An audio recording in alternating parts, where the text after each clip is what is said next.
ನಮಸ್ತೆ ಸ್ನೇಹಿತರೆ, ಶಕ್ತಿ ಚಾನೆಲ್ಗೆ ಸ್ವಾಗತ. ಹೇಗಿದ್ದೀರಾ ನೀವೆಲ್ಲರೂ ಚೆನ್ನಾಗಿದ್ದೀರಾ ಅಂತ ನಾನು ಭಾವಿಸ್ತೀನಿ. ಇವತ್ತು ನಾನು ಮಾಡಿ ತೋರಿಸ್ತಿರೋ ರೆಸಿಪಿ ಸೌತೆಕಾಯಿ ಹಾಕಿಬಿಟ್ಟು ಮಸಾಲೆ ಅಕ್ಕಿ ರೊಟ್ಟಿನ ಹೇಗೆ ಮಾಡೋದು ಅಂತ ನಾನು ತೋರಿಸ್ಕೊಡ್ತೀನಿ. ಇದನ್ನು ಸಾಮಾನ್ಯವಾಗಿ ಬೆಳಗಿನ ತಿಂಡಿಗೆ ಮಾಡ್ಕೋಬೋದು. ಸೌತೆಕಾಯಿ ಆರೋಗ್ಯಕ್ಕೆ ತುಂಬಾ ಒಳ್ಳೆಯದು. ಈ ಸೌತೆಕಾಯಿ ರೊಟ್ಟಿನ ನಾನು ಸುಲಭವಾಗಿ ರುಚಿಯಾಗಿ ಹೇಗೆ ಮಾಡೋದು ಅಂತ ನಾನು ತೋರಿಸ್ಕೊಡ್ತೀನಿ.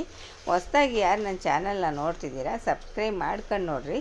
ನೀವು ಸಬ್ಸ್ಕ್ರೈಬ್ ಮಾಡ್ಕೊಂಡು ನೋಡೋದ್ರಿಂದ ನಾನು ಹಾಕೋ ವಿಡಿಯೋನ ಮಿಸ್ ಮಾಡ್ದೇ ನೋಡ್ಬೋದು.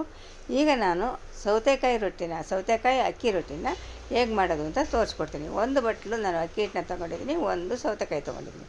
ಅಕ್ಕಿ ಹಿಟ್ಟು, ಸೌತೆಕಾಯಿ, ಸಬ್ಸಿಗೆ ಸೊಪ್ಪು ಮತ್ತು ಕೊತ್ತಂಬರಿ ಸೊಪ್ಪು, ಹಸಿರುಮೆಣ್ಸಿನ್ಕಾಯಿ, ತೆಂಗಿನ ತುರಿ, ಕ್ಯಾರೆಟು, ಈರುಳ್ಳಿ, ಶುಂಠಿ ಮತ್ತು ಉಪ್ಪು.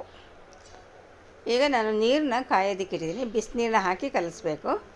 ಇವಾಗ ಒಂದು ಮಿಕ್ಸಿಂಗ್ ಬೌಲ್ಗೆ ಅಕ್ಕಿ ಹಿಟ್ಟನ್ನ ಹಾಕ್ಬಿಟ್ಟು ಅದಕ್ಕೆ ತುರಿದಿಟ್ಕೊಂಡಿರೋ ಸೌತೆಕಾಯಿ, ಸಣ್ಣದಾಗಿ ಹೆಚ್ಚಿಟ್ಕೊಂಡಿರೋ ಸಬ್ಸಿಗೆ ಸೊಪ್ಪು, ಈರುಳ್ಳಿ, ಕ್ಯಾರೆಟು, ಹಸಿರುಮೆಣ್ಸಿನ್ಕಾಯಿ, ತೆಂಗಿನ ತುರಿ, ಶುಂಠಿ, ತುರಿದಿಟ್ಕೊಂಡಿರೋ ಶುಂಠಿ, ಜೀರಿಗೆ, ರುಚಿಗೆ ತಕ್ಕಷ್ಟು ಉಪ್ಪು ಇಷ್ಟನ್ನು ಹಾಕ್ಬಿಟ್ಟು ಸೌತೆಕಾಯಿನಲ್ಲೇ ನೀರು ಇರೋದ್ರಿಂದ ನಾವು ಮೊದಲು ನೀರು ಹಾಕ್ದೇ ಚೆನ್ನಾಗಿ ಕಲಿಸ್ಬೇಕು.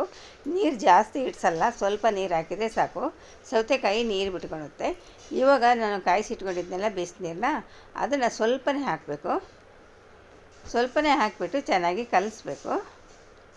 ತುಂಬ ತೆಳ್ಳಗೂ ಕಲಿಸ್ಬೇಡ್ರಿ, ತುಂಬ ಗಟ್ಟಿಯಾಗೂ ಕಲಿಸ್ಬೇಡ್ರಿ. ನೋಡಿ, ನೀವು ನೋಡ್ತಾ ಇರ್ಬೋದಲ್ಲ, ಅದನ್ನು ಕಲಸಿ ಆದಮೇಲೆ ನಮಗೆ ಉಂಡೆಗಳು ಮಾಡಿಕೊಂಡು ಇವಾಗ ನೋಡಿ ಎಷ್ಟು ತೆಳ್ಳಿಬೇಕಾದರೂ ಕೂಡ ಹೆಂಚಿನ ಮೇಲೆ ತೊಟ್ಬೋದು.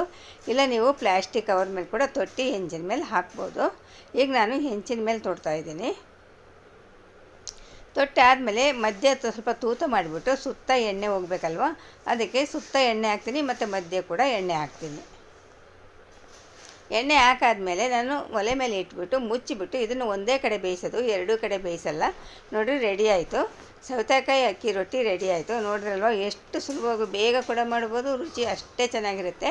ಇದಕ್ಕೆ ಯಾವುದಾದ್ರು ಚಟ್ನಿ ಮಾಡ್ಬೋದು, ಇಲ್ಲ ಮೊಸರು ಜೊತೆ ಕೂಡ ನೆಂಚ್ಕೊಂಡು ತಿನ್ಬೋದು. ನಾವು ಇದಕ್ಕೆ ಮಸಾಲೆ ಎಲ್ಲ ಹಾಕಿರೋದ್ರಿಂದ ಏನೂ ನೆಂಚ್ಕೊಳ್ಳೋದಕ್ಕೆ ಅವಶ್ಯಕತೆ ಇರಲ್ಲ. ಆದರೆ ಬೇಕು ಅಂದರೆ ನೀವು ಬೆಣ್ಣೆ, ತುಪ್ಪ, ಇಲ್ಲ ಇದು ಮೊಸರು ಯಾವುದಾದ್ರೂ ನೆಂಚ್ಕೊಂಡು ತಿನ್ಬೋದು.